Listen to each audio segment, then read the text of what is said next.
Welcome, my name is Robert Schöne and today I talk about the energy efficiency aspects of the AMD Zen 2 architecture, to be more precise about AMD EPYC Rome server processors. Why AMD EPYC Rome server processors? Well, they implement the x86 instruction set architecture, and that is the predominant one in the fields of HPC, server market and desktop market. You see that they get more efficient over time. So here are the power efficiency of x86 based systems in the top 500 list. And we see here for the Intel systems that they get more and more power efficient over time with the new generation. And here on top, that's the AMD Zen 2 architecture. They get more power efficient by implementing energy efficiency and power saving features, which will increase their efficiency, but also their performance if we look at turbo frequencies, for example. This is how such an EPYC Rome processor looks like. We have the processor here consisting of the I/O die, which connects all the network and I/O devices here, and the DRAM on the sides, and then we have here the core complex dies which connect to the others via some Infinity Fabric switches. The core complex dies consist of 2 core complexes each, and each core complex holds 4 cores and a shared level 3 cache. Let's have a look at the energy efficiency mechanisms that are implemented. Per core we have frequency, so each core can have its own frequency, each core has its own idle state where it can be deactivated and at least clock gated. Then we have a RAPL counter, which is an energy measurement counter using a comparable interface to the one that Intel provides, and this one will give you an accumulating counter that will give you the energy of each of the cores in the system. Then we have per core complex, we have level 3 cache frequency, which is set to a certain value and independent of the frequencies of the cores in these core complexes. Then we have a system management unit, which is used to communicate necessary voltages to the mainboard voltage regulator. And if you look at the wider picture, on the I/O die we have a separate P state which defines the frequency of that die, and if you look at the whole package, at the whole processor, that has a package C state, so a package idle state is activated and none of the cores are active, and then we have also such an accumulating energy counter for the whole processor. This is a test system that we use in our paper and in these slides. Consists of 2 AMD EPYC 7502 processors. Each of these holds 32 cores, and that is achieved because every second core complex die does not exist or is not accessible on our system. So we only have 32 cores per processor. It has different frequency. We don't look at the turbo frequency in the paper and in the talk, but only at the at those frequencies that have a specific value and not some value range. We look at 1.5, 2.2 and 2.5 gigahertz here. The first thing that we look at is how long does it take to change the frequency of a single core.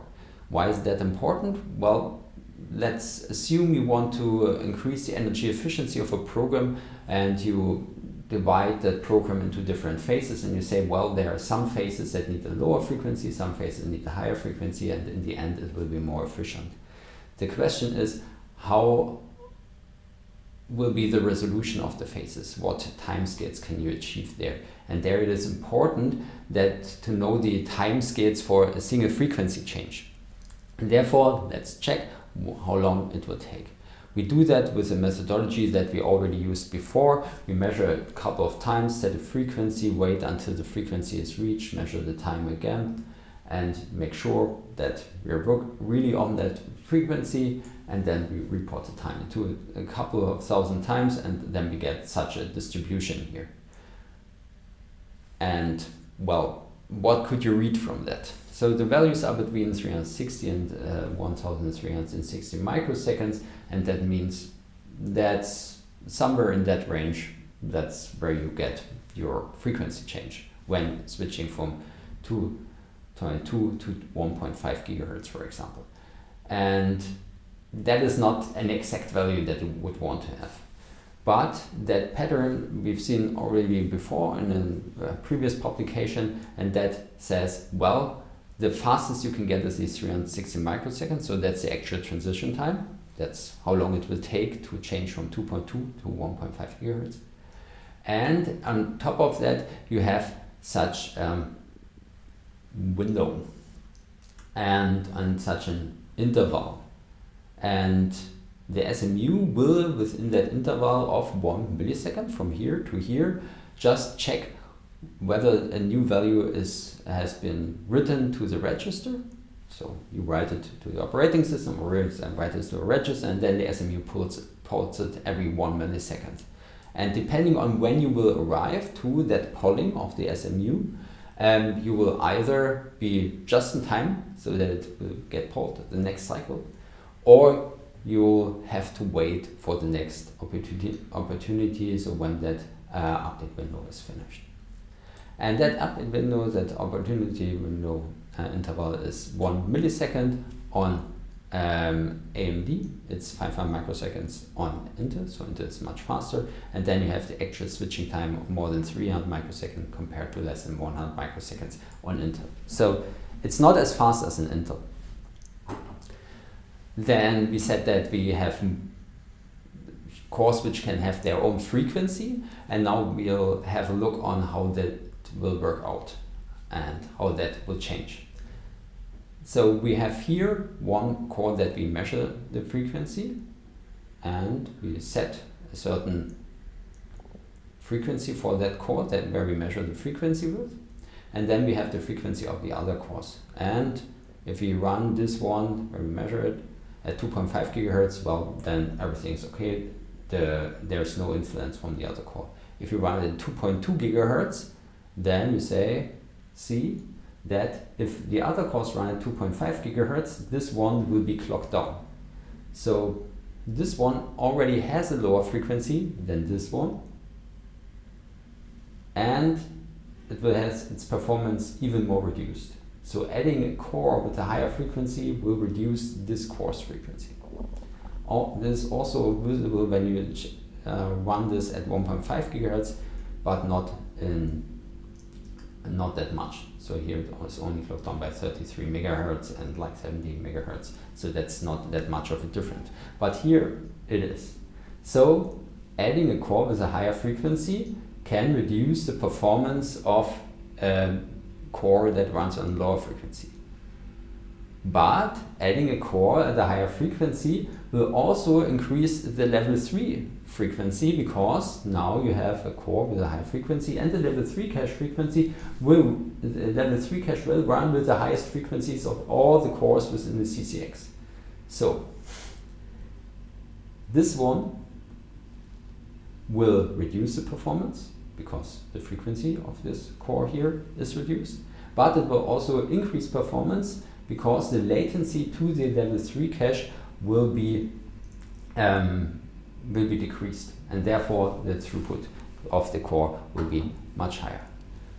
Some other frequency related observations are that if you have 2 threads active within your core, so in the BIOS you enabled multi-threading per core, then the not used thread will still participate in the decision of which frequency should be applied to the core. That is different on Intel, where if you use a deep idle state, then this threads in a certain thread of a core, then this thread's decision on the frequency will be ignored.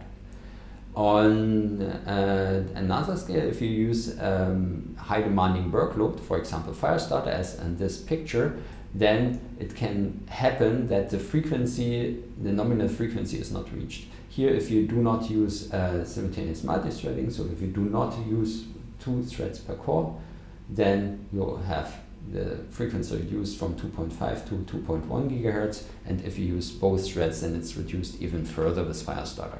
So that's a problem, because that can mean that your perfectly balanced program will become imbalanced because some of the cores and some of the processors reduce their frequency because your workload is too demanding. And the problem here is not that it exists, it also exists on Intel and we call that AVX frequency. The problem is that it's not documented. Let's have a look at some other frequencies, and these are the frequencies from the main memory here on the x-axis and the I/O die P states here on the y-axis. We couldn't write the frequencies here because these are not published, and we can just set the I/O P states in the BIOS, and that's it. And we don't know much about it. And there's also no performance counter that we could use here. So we have here the I/O P state, and we see that with an increasing I/O P state, so a decreasing frequencies, the latent memory latencies displayed on the right side and the memory bandwidths displayed here will decrease. So the performance will decrease, bandwidth decreases, latency increases. If you increase the frequency of the I/O dies, so decrease the P state, then bandwidth will increase. So that's as expected. But what you see here is that if you run your DRAM at a higher frequency, then this pattern will change, and not the highest P state will give you the best performance. But the best performance will be here with P state 2. Why is that? Well, that's because the I/O die P state 0 has a frequency of 1.467 gigahertz, which matches here that DRAM frequency, and then they will work together better, and then the frequency can be lower. What we also see is that the auto P state always gives you a good performance, so you should still enable it. We don't know what how the internal control works, but it gives you good performance at least. Let's have a look at idle states, and here we display the number of active threads within the system. So the first half, that's really active cores. We activate a core with each of these points, and then we activate the second thread on each core in the second half. You see that activating a first core, and that means just switching from C2 to C1, will already increase the power consumption from 100 to 178 watts, because the package C state cannot be used anymore. There's not much of a difference between C0 and C1 for that thread, and I mean, adding more threads and cores makes a little more divergent, but they're still pretty close, C2, C1 and C0. And also, don't forget C2, because here still half of the threads, half of the cores are in C2. And there's no difference between C1 and C2, so they behave the same, except for that when all cores agree on C2, then the package C state can be used. That's the only difference. Okay, so we see here package C state, that's important. Not much difference on C1 to C0, at least for a low demanding workload like pause in that case. It can go much higher, as we've seen before, with Firestarter reaching more than 500 watts. Speaking of power consumption, let's measure the power consumption, and for that we have here on the x-axis power meter attached to the AC of the system, and here we have the sum of the RAPL package counters. And in an ideal world, we would run all these different workloads and have the points for the measurements, for the different frequencies, for the different number of threads that execute these workloads, and plot them here, reaching a single straight line, so that we can say, okay, from this RAPL value we can say that relates to that total power consumption. That would be ideal, and that's what we get from inter-RAPL values when we sum together the package RAPL value and the DRAM RAPL value. Here it's not the case. We only have the package value, and we only see here that there's a widespread. So we have here an estimate of 200 watts from RAPL, and that could be like 230 or 320 watts. We don't know. We only know that it's 200 watts as set by RAPL. And with that, we really cannot measure the energy. If we take a closer look, then we see that and also look at the RAPL core measurements, we see that the RAPL core measurements contribute to the package measurement almost directly. So if you only run the workloads that run within the core and don't use the core external resources, then it's a one-to-one mapping for package and core power consumption. If you use more components and go to read from memory, for example, then for sure they diverge. So the package counter not only takes the core counters together, but also parts of the I/O die. Still, not everything. So there's still too much room, and there's still a model being used as compared to a measurement by Intel. Another thing that goes into the power consumption of processor and of a computation is the data that is computed on, and that can be a problem. The problem is that if you can measure the power consumption of a processor, for example with RAPL, and